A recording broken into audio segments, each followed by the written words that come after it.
최근 북한 전역과 한반도의 일부 지역을 감시할 고고도 무인정찰기 알프어 글로벌 호크 1호기가 한국에 도착했습니다.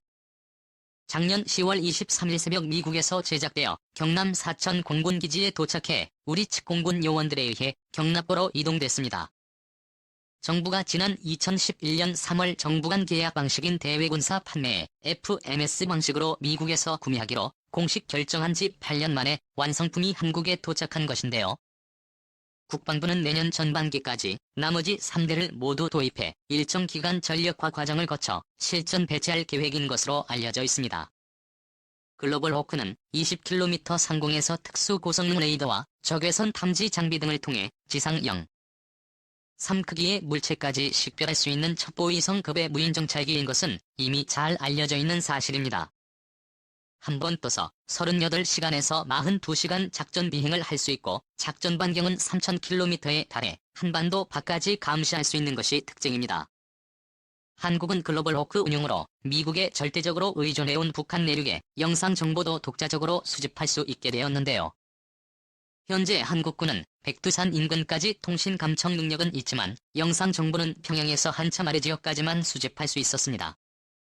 주야간은 물론 악천후 기상에서도 지상을 감시할 수 있는 특수 고성능 레이더를 탑재하고 있기 때문에 지상에서 각종 미사일을 탑재하고 이동하는 이동식 발사 차량은 글로벌 호크의 감시망에 포착됩니다.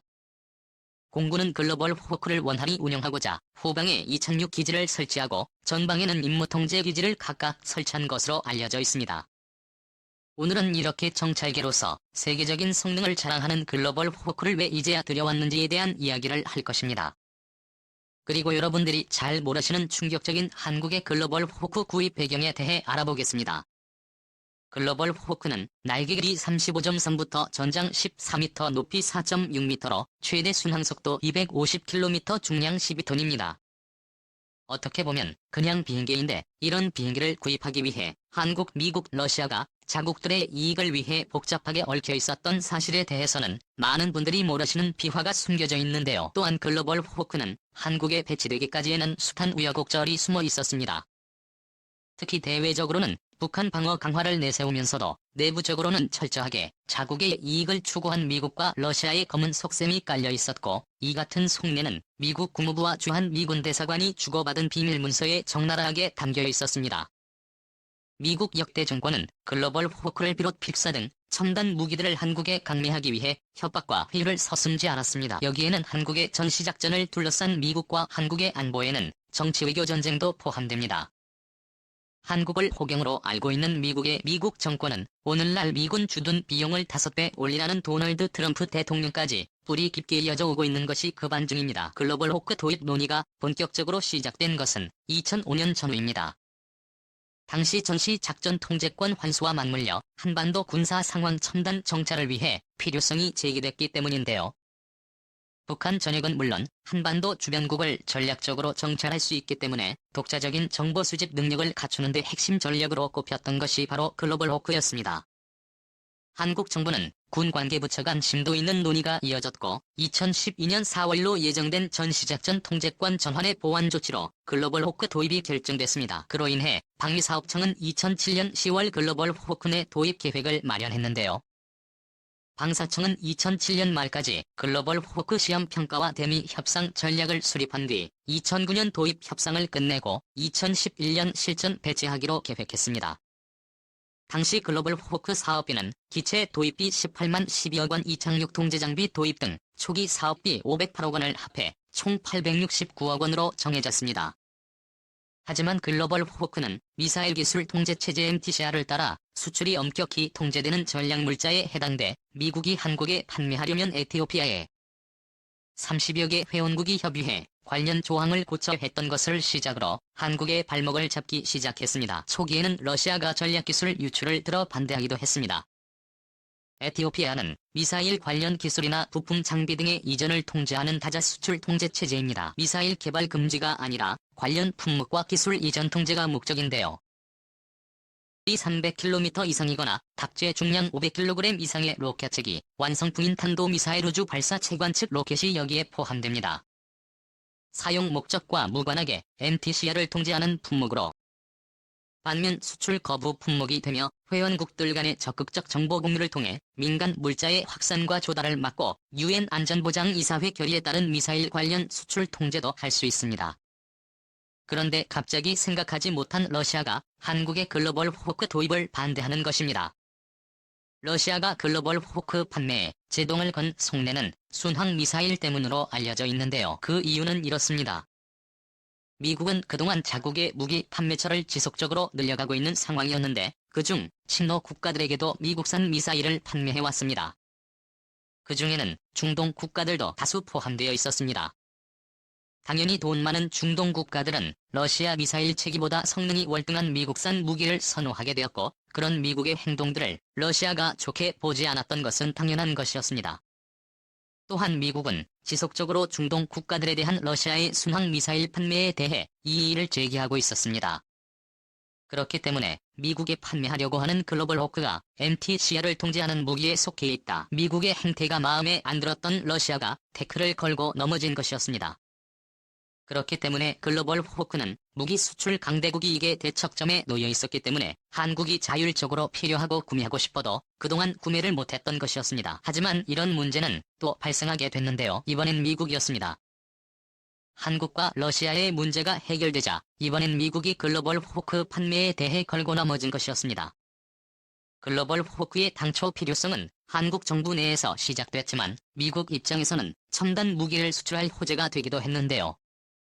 이런 두 국가 감히 이해관계가 잘 맞아떨어지는가 싶었는데 미국은 북한의 감시정찰에 대한 한국의 확실한 무기체계가 없고 글로벌 호크의 필요성이 더욱 절감되면서 주한 미국 대사관과 미 국무부는 또 다른 작전을 세우기 시작했습니다. 그것은 바로 글로벌 호크를 최대한 비싼 값에 최대한 빠른 시일 내에 한국에 넘기 위한 작업에 돌입하게 된 것이었습니다. 한국에 첫 판매한 것을 시작으로 전 세계의 정찰기 판매를 확대할 수 있다는 전략이었는데요. 그런 정황은 2007년 12월 7일 주한 미국 대사관은 글로벌 호크 판매 지원이라는 상급 비밀 문서를 국무부에 보낸 것이 밝혀지면서 세상에 드러나게 되었습니다. 당시 주한 미국 대사관인 버시바우 대사는 대한민국이 글로벌 호크 시스템을 취득한 게 미국의 이해와 향후 수년간 한미동맹의 유지에도 필수라는 게 대사관의 평가라고 밝히면서 반세기 이상 한미동맹의 성공 열쇠는 북한의 군사력과 동향 그리고 북한의 의도에 대한 정확한 청사진은 미국의 능력에 있다고 적혀 있었습니다. 이 말은 좋게 말해서 한국이 필요할 때 미국이 그에 맞는 무기를 판매하겠다는 것이었고 그 속을 들여다보면 운운에게 달랠 때마다 사탕을 주며 달래겠다는 의도였습니다. 모든 물건은 사는 자가 필요할 때 사는 것이 원리입니다. 하지만 이익에 눈이 먼 미국은 한국 정부가 여러 상황상 구매 시기를 늦추고자 할 때도 빨리 사가라며 횡포를 부리기 시작했던 것이고 이는 한국을 자기들 마음대로 쥐락펴락하겠다는 것이었습니다. 여러 우여곡절 끝에 한국이 글로벌 호크 구매를 결정하자 이번에는 미의회가 반대를 하는 등 사건 사고가 끊이지 않았습니다. 반면 한국 정부는 미국과 한반도 감시체계에 대해 지속적인 협의를 추진하는 한편 전자권 환수 작업도 진행하고 있는 것으로 알려져 있습니다. 국방개혁이 점령안이 완성되는 2013년쯤에는 전자권이 환수될 수 있을 것이라며 2018년 송영무 국방부 장관이 발언하기도 했었는데요. 이렇게 되면 한미북 세축 체계가 완성될 것이고 주변국에 대해 한국은 중견국가로서 완벽한 국력을 과시할 수 있는 군사력을 가질 수 있는 시발점이라고 할 수 있습니다. 한국군은 미국이 주도하는 연합사령부로부터 지속적으로 전시작전 통제권의 환수를 요청해왔습니다. 하지만 양국 간의 정권이 바뀌면서 그 추진 내용도 세월이 변해감에 따라 중단됐다가 다시 진행되기도 했습니다. 전자권 환수 이전에 한국 군사력의 눈이라고 할 수 있는 대외적인 감시 장비가 없어서 전자권 협의가 물 건너간 적도 있었습니다. 이는 전시정찰 능력 부족이 항상 한국군의 발목을 잡았기 때문이었는데요. 하지만 한국은 미국과의 지속적인 무기 거래와 한국의 군사력 강화로 전자권 환수에 대한 얘기가 2018년 다시 수면으로 떠오른 것이었습니다. 전자권이 한국에게 회수되면 그와 더불어 북한에 대한 정보 수집의 주요 책무를 맡게 되기 때문에 현재 한반도상의 정보 감시 정찰 시스템을 제공하는 미국의 정찰 시스템은 일부 철수할 것으로 풀이되기도 합니다. 그러므로 적정한 수준의 정보 감시 정찰 역량을 지속하고 미국산 무기 수입에 줄다리기를 할 필요가 예정대로라면 한국은 오는 2013년까지 군 정찰 위성 가속기까지 전력화되면 감시정찰 능력은 더욱 배가 될 전망입니다. 또한 한국 공군은 글로벌 호크 도입 사업이 종료되면 2020년대 초반에 중고도 무인기 여러 대를 추가로 국내에서 도입할 계획입니다. 이를 위해 중고도 무인기 운용을 위한 새로운 기지시설을 구축하는 선행리 연구가 진행 중인 것으로 알려져 있습니다. 많은 시간이 흘렀지만 한국의 외교 협상 능력도 과거와는 비교가 안 되게 향상됐습니다. 다소 불합리한 조건들이 있긴 하지만 우리의 주권을 대체하는 일을 위해서라면 이보 전진을 위한 일보 후퇴라는 전략도 나쁘지 않아 보입니다. 지금까지 세상의 모든 이야기를 이야기하는 꺼려 축구였습니다. 시청해주셔서 감사합니다.